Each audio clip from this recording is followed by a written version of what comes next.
Seek recognition. I move to strike the last word. Gentleman is recognized. This bill has been touted as a bill to ban assault weapons, but really what the Democrats would like to do is to ban all semi-automatic weapons.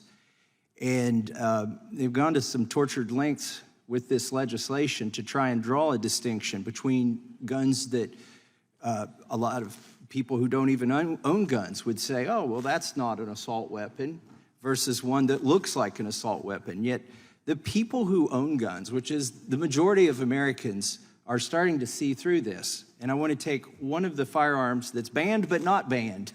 There's a little bit of schizophrenia in this bill.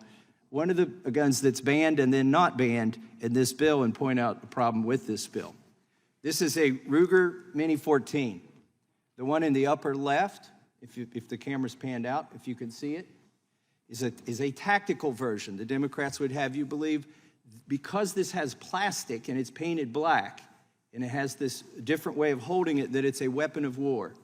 So they ban it on page 8.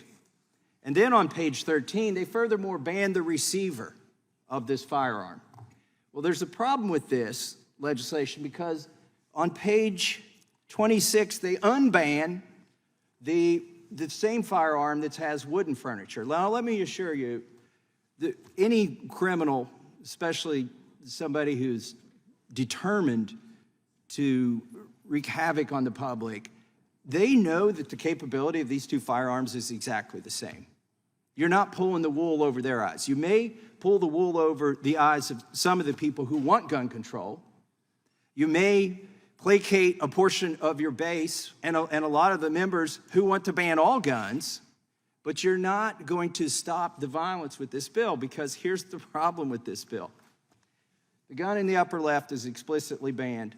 The receiver in the upper right is explicitly banned by this bill. The gun in the lower left is explicitly not banned, but it shares the same receiver, the same identical internal mechanism as the gun that is banned. So a person, and I'll ask Mr. Cicilline, since he's the author of this bill, and I'll yield some time to him. If a person is a person in possession of a receiver that could be used in either the banned gun or the not banned gun, in violation of the law, if this receiver is manufactured after it doesn't have any. Thank you for the explanation. So the upper left-hand weapon that you just identified, and you made reference to the plastic and the color, that has nothing to do with the ban and nothing to do with the legislation. That firearm in the upper left-hand corner is banned because it has two features that are banned: a folding stock and a pistol grip. And that relates to the lethality, to the power, to the portability and concealability of that firearm. That's why it's banned. They don't exist in the one that you put a green check mark through. So it doesn't have anything to do with the wood and the plastic. It has to do with the features, the military features that exist on the top that don't exist on the bottom. Reclaiming my time, a person who's unfortunate enough to be shot by either one of these weapons, do you think they care that it had a pistol grip? Look, you're going to be shot by the firearm on the top or the bottom. There's no question about that. The firearm on the top is an assault rifle because, by definition in this statute, it has two of those features that have a military purpose, that have no hunting or sporting purpose. That's the definition. Are there other guns that are dangerous? Of course there are. But we're not here to ban guns. We're here to prevent reclaiming my time for the second. I'll yield to you again. For the second part of my question, which is the ambiguity in the legislation. Is a person in possession of this receiver violating either the law prescribed on page 8 or the law prescribed on page 13 that bans that receiver? No. Even though that receiver is banned on page 13 as a frame or receiver of a rifle or shotgun described in subparagraph H, which is this gun.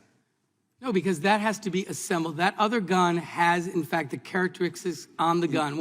You're proving my point. In its unassembled form, you're trying to ban this receiver when it's not assembled into a firearm. Yet there's ambiguity here. You've said that it's banned in the legislation, bans the receiver, but you're telling us now that it doesn't, as long as it's not assembled. But the legislation on page 13 contemplates the unassembled receiver.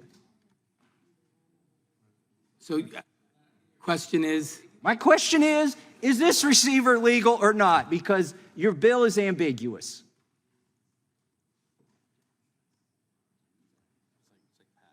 Gentleman's time My is time Yeah, is I'm happy to answer. If you currently possess that, it is not prohibited. You'll be prevented from acquiring. No. Let me, The gentleman's time has expired. after the enactment of this bill was my The question. gentleman's time has expired. For what purpose does the gentlelady from California seek recognition? I'd like to strike the last word, Mr. Chair, Gentlelady's recognized. and I would like to yield my time to Mr. Cicilline so he can clarify his bill.